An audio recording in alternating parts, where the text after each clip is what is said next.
주말에도 큐티를 합시다. 11월 8일 주일 큐티 메시지입니다. 예수님께서 잡혀가시던 날 밤 제자들은 예수님을 버리고 도망갔습니다. 특히 베드로는 예수님께서 닭이 울기 전 3번 나를 부인할 것이라는 말씀에 절대 그런 일이 없을 것입니다. 단언했던 제자였습니다. 그때 베드로는 잡혀가시던 예수님을 멀리서 조심히 따라갔습니다.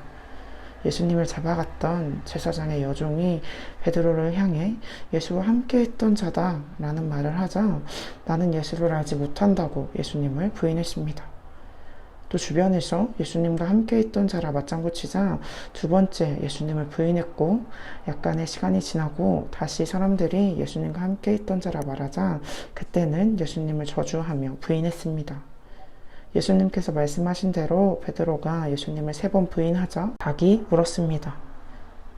베드로는 하룻밤이 다 지나기도 전에 자신도 잡혀갈까 두려움에 떨며 예수님을 저주했고 부인했습니다. 그런 베드로의 태도와 오늘 본문에서의 베드로는 같은 사람일까 싶을 정도로 다른 모습을 보여줍니다. 베드로와 함께 있던 요한도 마찬가지입니다. 사도들, 즉 베드로와 요한이 성전에서 예수님을 전하자 사두개인들과 바리새인들이 그들을 잡아갑니다. 사두개인들은 예수님의 부활을 믿지 않는 자들이었고, 바리새인들은 예수님의 사형 선고에 직접적으로 관련된 이들이었습니다. 그런 그들은 자신의 영역인 성전에서 예수님을 증거하는 사도들이 탐탁치 않았습니다. 그들은 사도들이 전하는 예수 안에 죽은 자의 부활이 있다는 가르침을 싫어했다고 성경은 기록하고 있습니다. 그들은 사도들을 잡아 대제사장 안나스와 가야바, 요한과 알렉산더, 대제사장의 문종이 참여한 재판을 엽니다. 이들은 모두 사내들인 공회에 소속된 자들로 사내들인 공회는 당시의 최고 법원으로의 기능을 하던 곳입니다. 그리고 대제사장 안나스와 가야바는 예수님의 사형 선고에 직접적으로 관련된 자들이었습니다. 베드로가 예수님을 3번 부인하고 저주했던 장소가 바로 가야바의 집의 뜰이었습니다. 이미 한번 무서워서 도망한 적 있는 이들을 트라우마가 있는 곳에서 마주한 것입니다. 특히 이때의 재판장의 구도를 생각해 봅시다. 베드로와 요한이 가운데 서 있고 다른 이들은 높은 단상에 앉아 사도들을 내려다보는 구조입니다. 조금 더 구체적으로 말하면 베드로와 요한을 가운데로 반원 형태로 사도들을 둘러싸고 내려다보는 구조입니다. 즉 충분히 위협을 느끼고 위축될 수 있는 구조인 것입니다. 트라우마가 있는 장소에서 트라우마를 적용했던 이들이 위협적인 구조로 그들을 내려다보고 있습니다. 그러나 이제 더 이상 그들은 위협이 되지 못했습니다. 위축되어 두려움에 사로잡힐 수 있는 상황에서도 사도들은 당당히 예수님을 전했습니다. 그들은 사도들에게 무슨 권세와 누구의 이름으로 이 일을 행하였느냐 물었습니다. 어떤 대답이 나오더라도 사도들을 처벌할 구실을 만들기 위한 질문이었습니다. 하나님의 이름으로 전하였다 말하면 하나님의 이름을 망령되이 불렀다고 처벌하였을 것입니다. 예수님의 이름으로 그리하였다 대답하면 신성 모독이라고 처벌하였을 것입니다. 이미 그들은 메시아로 오신 예수님을 알아보지 못하고 예수님을 신성 모독으로 처벌한 이력이 있는 자들이었습니다. 이미 예수님을 통해 그들을 경험했던 사도들은 그 의도를 충분히 알았을 것입니다. 어떻게 대답한다 해도 그들은 우리를 가만두지 않겠구나 알고 있었을 것입니다. 하지만 사도들은 위축되지 않았고 두려워하지 않았습니다. 도망가려 하지 않았습니다.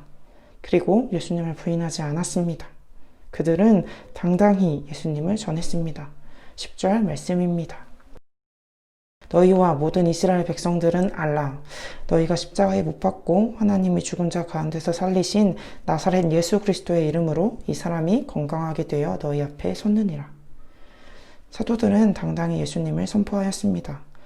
부활을 믿지 않는 사두개인들에게 하나님이 죽은 자 가운데서 살리신 예수 그리스도의 이름으로 말씀을 전하였다 선언하였습니다. 죽은 자 가운데서 부활하신 예수님을 선포했습니다. 권력에 눈이 멀어 예수님을 처형에 이르게 한 바리새인들에게는 너희가 십자가에 못 박은 예수 그리스도의 이름으로 말씀을 전하였다 말했습니다. 그들이 외면하던 죄를 드러냈습니다. 이제 사도들은 더 이상 도망가지 않고 예수님을 증거했습니다. 너희 건축자들이 버린 예수님이란 돌을 하나님께서 사용하셔서 집 모퉁이의 머릿돌이 되게 하셨다. 예수님이 아닌 다른 이로는 구원받을 수 없다. 하나님께서는 예수님이 아닌 다른 이름은 우리에게 주신 적이 없다. 예수님을 통해서만 구원받을 수 있는 것은 여기 앉아있는 너희 바리새인들 그리고 사두개인들도 마찬가지다 라고 당당히 예수님을 선포합니다. 증인으로 사는 삶은 참 어렵습니다. 예수님을 전하는 것을 미룬 이유는 참 많습니다. 부끄러워서, 듣는 사람이 종교를 싫어해서, 기독교에 대한 이미지가 좋지 않아서, 나를 부담스러워 할까봐 등등 피할 이유는 생각하는 횟수만큼 늘어납니다. 그러나 그런 이유가 아무리 많아도 우리가 말씀을 전해야 할 단 한 가지 이유가 있습니다. 바로 하나님께서 그렇게 명령하셨다는 것, 그것만으로도 우리는 복음을 전해야 합니다. 두려워하지 않고 당당히 말씀을 전했던 베드로와 요한처럼 진리 앞에 당당한 오늘을 살아가는 이민 되길 소망합니다.